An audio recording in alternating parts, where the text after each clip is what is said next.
Hi friends, in this video we will learn more about Python packages.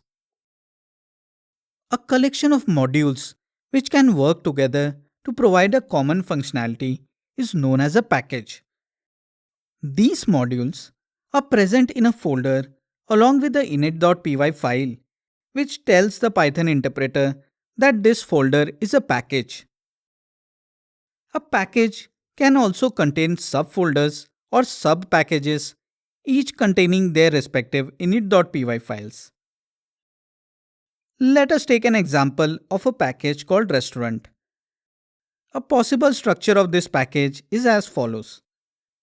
The package name is the top level folder name containing an init.py file along with the various modules given by the files orders.py, reservation.py, employee.py, and inventory.py. These modules handle various aspects like order booking, reservation, staff management, and inventory management, respectively.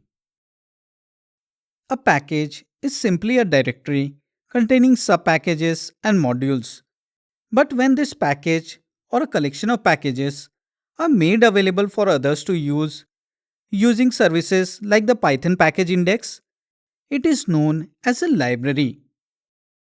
For example, restaurant can be called a library if it provides reusable codes to manage a restaurant and is made up of multiple packages or modules which handle the various aspects of a restaurant like human resource management, inventory management, order fulfillment and billing, and other activities.